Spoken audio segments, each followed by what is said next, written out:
Hi all. Ray ബ്രാഡ്ബറിയുടെ a sound of thunder എന്ന് പറയുന്ന സ്റ്റോറിയുടെ ഡീറ്റെയിൽഡ് സമ്മറിയുമായിട്ടാണ് ഇന്ന് ഞാൻ ഇവിടെ വന്നിട്ടുള്ളത്. സോ നിങ്ങൾ ഫസ്റ്റ് ടൈമാണ് ഈ ഒരു ചാനൽ കാണണമെങ്കിൽ എല്ലാവരും സബ്സ്ക്രൈബ് ചെയ്യുക, അതുപോലെ തന്നെ ഫ്രണ്ട്സിനൊക്കെ ഷെയർ ചെയ്യുക.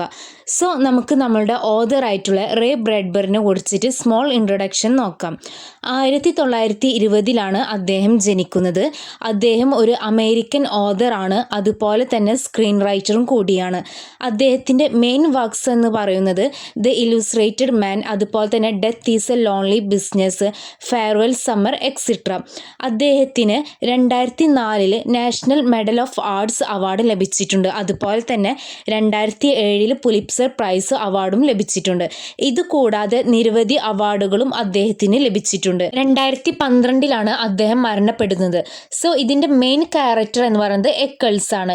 ഇനി നമുക്ക് ഈ ഒരു സ്റ്റോറിൻ്റെ ഡീറ്റെയിൽഡ് സമ്മറി നോക്കാം. എക്കിൾസ് എന്ന് പറയുന്ന ഒരു ഹണ്ടർ, അതായത് ഒരു നായാട്ടുകാരൻ.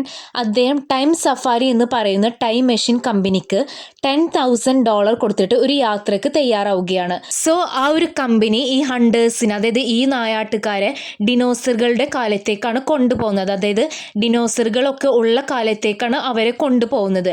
ടൈനോസറക്സിനെ ഹണ്ട് ചെയ്യാൻ വേണ്ടിയിട്ട്, അതായത് നായാടാൻ വേണ്ടിയിട്ട് അവർക്ക് അനുമതിയൊക്കെ കൊടുക്കുന്നുണ്ട്. സോ ആ ഒരു കമ്പനി നായാട്ടുകാരുടെ, അതായത് ആ ഒരു ഹണ്ടേഴ്സിൻ്റെ സേഫ് സുരക്ഷിതത്വമോ അല്ലെങ്കിൽ അവരോട് ഒരു തിരിച്ചു വരുവോ ഒന്നും ഗ്യാരണ്ടി ചെയ്യുന്നില്ല. ഭൂതകാലത്തേക്ക്, അതായത് പാസ്റ്റിലേക്ക് യാത്ര നടത്തുമ്പോൾ എങ്ങനെയാണ് നായാട്ടുകാർ പെരുമാറേണ്ടത്, ആ ഒരു ഹണ്ടേഴ്സ് എങ്ങനെയാണ് പെരുമാറേണ്ടത് എന്നതിനെ പറ്റിയിട്ട് വളരെ ഒരു സ്ട്രിക്റ്റ് ആയിട്ടുള്ള നിബന്ധനകളൊക്കെ കമ്പനി നൽകുന്നുണ്ട്. എക്കിൾസും അയാളുടെ കൂടെയുള്ള മറ്റ് 2 നായാട്ടുകാരായിട്ടുള്ള ബില്ലിങ്സും ക്രൈമറും അവരുടെ ഗൈഡായിട്ട്, അവർക്കൊരു ഗൈഡ് ഉണ്ട്, ആ ഗൈഡായിട്ടുള്ള ട്രാവിസിനെയാണ് അവർ അനുസരിക്കേണ്ടത്. സോ അവർ അവിടുന്ന് പോകുന്നതിന് മുൻപ് എക്കിൾസ് ഓഫീസിലെ ജോലിക്കാരനുമായിട്ട് വർത്താനം പറയുന്നുണ്ട്. അവിടെ എല്ലാവർക്കും സന്തോഷമായി. കാരണം എന്താണ്, പുതിയ പ്രസിഡൻ്റായിട്ട് കീത്തിനെയാണ് തിരഞ്ഞെടുത്തിരിക്കുന്നത്. അതായത് അവിടെ പുതിയ പ്രസിഡൻ്റായിട്ട് കീത്തിനെയാണ് തിരഞ്ഞെടുത്തിരിക്കുന്നത്. അദ്ദേഹത്തിൻ്റെ എതിരാളിയായിട്ട് ഡ്യൂഷർ ഇലക്ഷനിൽ തോറ്റുപോയി. അപ്പോൾ ഡ്യൂഷർ ആയിരുന്നു അവിടെ ഇലക്ഷനിൽ തോറ്റുപോയിട്ടുണ്ടായിരുന്നത്.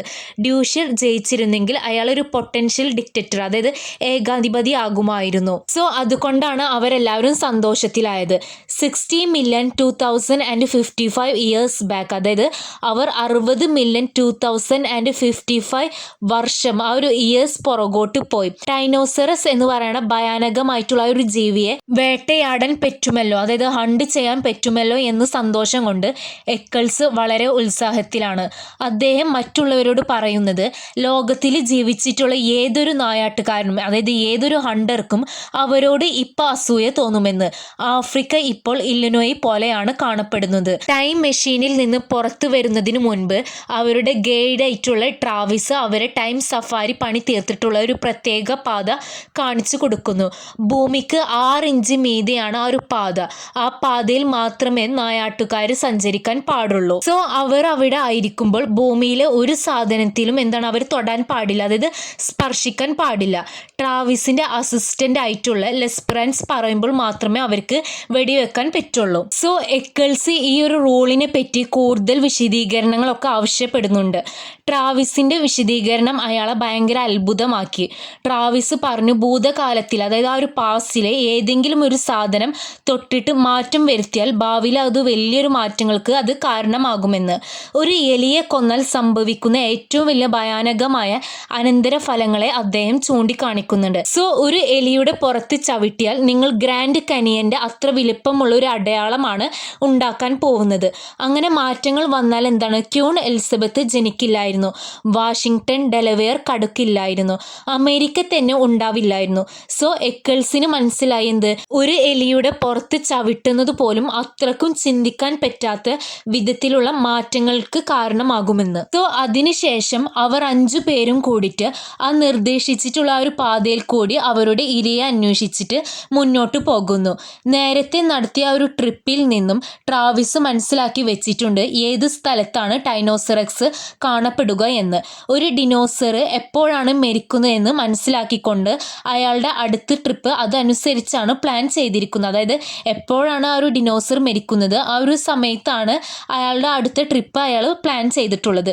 ഈ ഒരു പ്രത്യേക ഭീകരജീവിയുടെ കാര്യത്തിൽ ഒരു മരം വീണാണ് അത് ചാകുന്നത്. അതായത് ഒരു മരം വീണിട്ടാണ് അത് ചാവാൻ പോകുന്നത്. സോ ട്രാവിസും അതുപോലെ തന്നെ സഫാരി ടൈം കമ്പനിയും ഭൂതകാലത്തെ അതേ പടി വിടാൻ വേണ്ടിയിട്ട് ബാധ്യസ്ഥരാണ്. അതിൽ അവരൊരു മാറ്റം വരുത്താതെ അതേ പടി തന്നെ അവർ അത് വിടാൻ വേണ്ടി ബാധ്യസ്ഥരാണ്.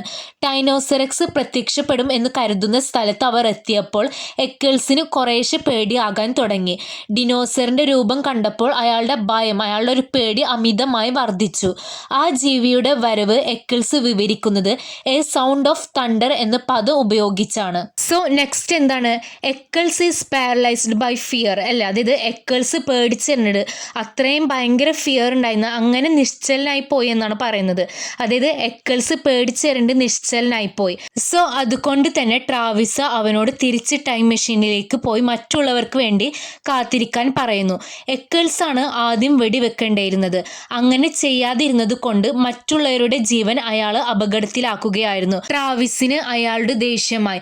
എക്കിൾസ് ആണെങ്കിലോ ഭയങ്കര പരിഭ്രമിച്ചിട്ട് അതുപോലെ തന്നെ വിറച്ചിട്ട് ആ ഒരു നിർദ്ദേശിച്ചിട്ടുള്ള ആ ഒരു പാതയിൽ നിന്ന് മാറിയിട്ട് കാട്ടിലേക്ക് പോകുന്നു. പുല്ലിൻ്റെ പുറത്താണ് അയാൾ ചവിട്ടുന്നത്. ഇതിനിടയിൽ മറ്റുള്ളവർ ടൈനോസറസിനെ തുരുതുര വെടിവെക്കുന്നുണ്ടായിരുന്നു. ഒരു വലിയ ഭീമാകാരം പോലെ, ഒരു സ്തൂപം പോലെ, ഒരു കൊടുങ്കാറ്റ് പോലെ ടൈനോസറസ് വീണു. ദേഹം മുഴുവൻ ചോരയിൽ കുളിച്ച് നായാട്ടുകാർ, ആ ഒരു ഹണ്ടേഴ്സ് ടൈം മെഷീനിൽ തിരിച്ചെത്തി. അവിടെ മെഷീനിൻ്റെ തറയിൽ പേടിച്ച് വിറച്ച് എക്കിൾസ് കിടക്കുന്നുണ്ടായിരുന്നു. മെഷീനിലേക്ക് തിരിച്ചു വരുന്ന വഴി എങ്ങനെയോ അയാൾ കണ്ടുപിടിച്ചിരുന്നു. പെട്ടെന്ന് വലിയൊരു മരം ഒടിഞ്ഞു വീഴുന്നതിൻ്റെ ശബ്ദം കേട്ടു. ടൈനോസറസിൻ്റെ പുറത്തേക്കാണ് അത് വീണത്. സോ എക്കിൾസിനെ കണ്ടപ്പോൾ ട്രാവിസ് പറഞ്ഞു അയാൾക്ക് ഇനി തിരിച്ചു വരാൻ പറ്റില്ല എന്ന്. കാരണം എന്താണ്? അയാളുടെ ഷൂവിൽ ചെളി ഉണ്ടായിരുന്നു. ട്രാവിസിന് മനസ്സിലായി എക്കിൾസ് നിർദ്ദേശിച്ചിട്ടുള്ള ആ ഒരു പാതയിൽ നിന്ന് വിട്ട് സഞ്ചരിച്ചിട്ടുണ്ട് എന്ന്. അവർക്കറിയില്ല എക്കിൾസിൻ്റെ ഈ ഒരു പ്രവൃത്തി കാരണം എന്തുമാത്രം നാശനഷ്ടങ്ങളാണ് ഭാവി തലമുറകൾക്ക്, അതായത് ഫ്യൂച്ചർ ജനറേഷൻസ്, അതിൽ വിവിധ ജീവികൾക്കും അയാൾ വരുത്തി വെച്ചിരിക്കുന്നത് എന്ന്. സാവധാനം ട്രാവിസിൻ്റെ ആ ഒരു ദേഷ്യം, ആ ഒരു കോപം കുറയുന്നു. ഒരു കണ്ടീഷനിൽ എക്കിൾസിനെ തിരിച്ചു കൊണ്ടുപോകാം എന്ന് അയാൾ സമ്മതിക്കുന്നു. ഡിനോസറിൻ്റെ തലയിൽ കയറിയിരിക്കുന്ന ആ ഒരു ബുള്ളറ്റുകളെല്ലാം അയാൾ തിരിച്ചു കൊണ്ടുവരണം.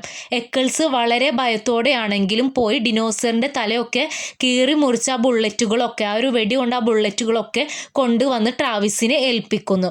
ചോരയിൽ കുളിച്ചിരിക്കുന്ന അയാൾ ബോധം കെട്ട് പിഞ്ഞ് വീഴുന്നു. അതായത് ഇതൊക്കെ ഈ ഡിനോസറിൻ്റെ തലയൊക്കെ മുറിച്ചതാവുമ്പോൾ അതിൻ്റെ ചോരൊക്കെ ഈ എക്കിൾസിനെ മേത്താവുന്നു. സോ ആ ഒരു ചോരയിൽ കുളിച്ചിരിക്കുന്ന അയാൾ ബോധം കെട്ടി പിന്നെ താഴെ വീഴുന്നു.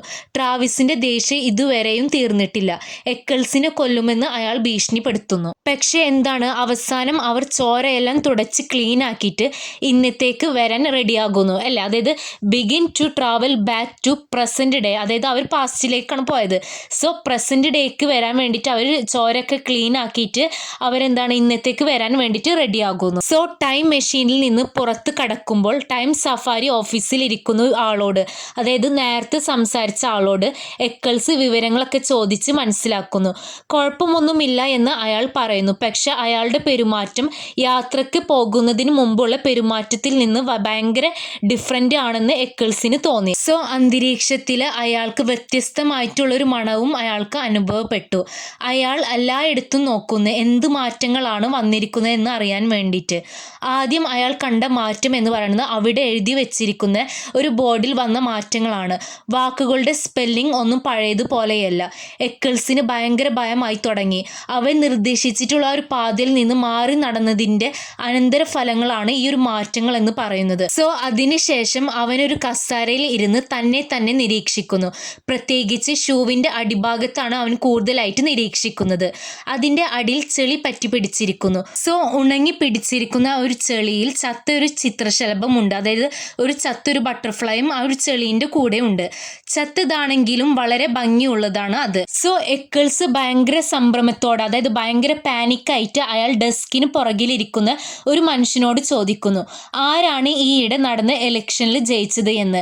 ഉത്തരമായ അയാൾ മറുപടി പറയുന്നത് നിങ്ങൾക്ക് അറിയില്ലേ, ഡ്യൂഷർ ആണ് ജയിച്ചതെന്ന്. ഹൂ എൽസ് വുഡ് വിൻ അല്ലേ, വേറെ ആര് ജയിക്കാനാണ് എന്നും അയാൾ ചോദിക്കുന്നു.